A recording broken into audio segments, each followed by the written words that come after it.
Peygamber de felasetun, 3 cemaat var ettir. 3 nefer var, la yedhulûnel cennete ebededittir. Hergiz cennete girmezdik de Peygamber. Namaz okudun, anadı tuttun, hacca gittin, her ne ettin, Tanrımanı ki şu nereden tavuk etmese 3 nefer, cennete girmezdik de. Avvası eddeyyûs minel rical, erkeklerden deyyûstiktir. Ve racületü minen nisa, erkeklerden racüle diktir. Ve mud minel hamr diktir. Arak içen adam diktir. Yani iyi işe arak içmektir. Şu 3 nefer diktir, Peygamber'in evet cennete girmezdik.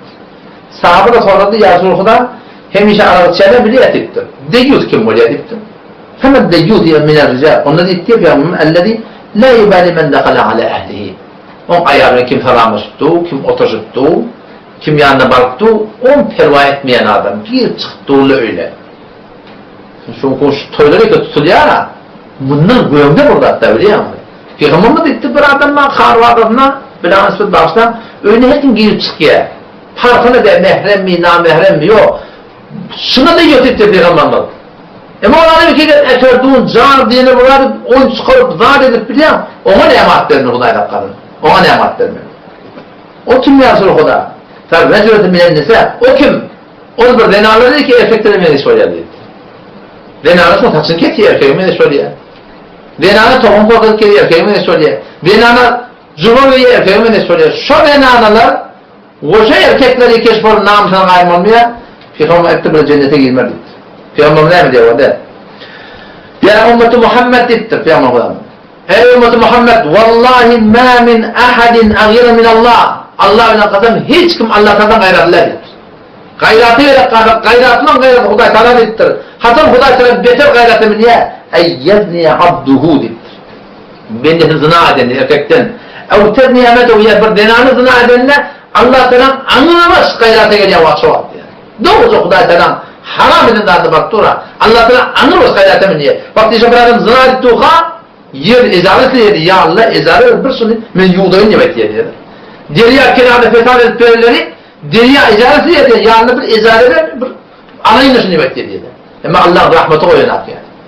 Peygamber Mustafa şey diyor. Vallahi lev ta'lemûne mâ a'lem. Allah bilen kasam ey ümmeti Muhammed. Eğer benim bilyen adım bilseniz bitti Peygamber. Ağır gülürdünüz, ken ağlardınız. Siz yine bilen aslında emin emin. Zina diyende bu da Kur'an'ın zina etmediği mektubu. وَلَا تَقْرَبُوا الزِّنَا. Zina yakirlemem dedi o da. Zina yakirlemaklık ne yani? Zina yakirlemaklık, gözünü saklamaklık, elini saklamaklık, ayağını saklamaklık. Peygamber ne istiyor? Peygamber ne diyor orada? Ayrıktır. وَالْقَلْبُ يَزْنِ diye Peygamber. Yürüp zina ettirir. Yürüp zina ettirir Peygamber. Zina ne yapalım? Hevas ettirir. El-aynu tezni. Göz zina ettirir. وَزِنَا عَنْ نَذَرٍ. Gözün zina ne mi? Gözde ettirmek namahremdir. وَالْفَمُ يَزْنِ Ağzı zina ettirir Peygamber. Hasan baktı Huday Teala baştan avsadı dittir namahrem.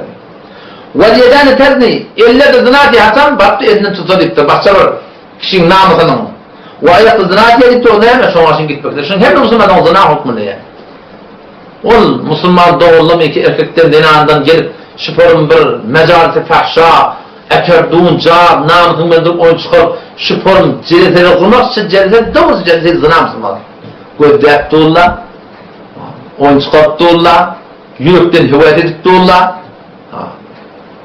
ne kadar bir terek edeceğim. Doğrusu celiseli zinanı tutmakla Hudayla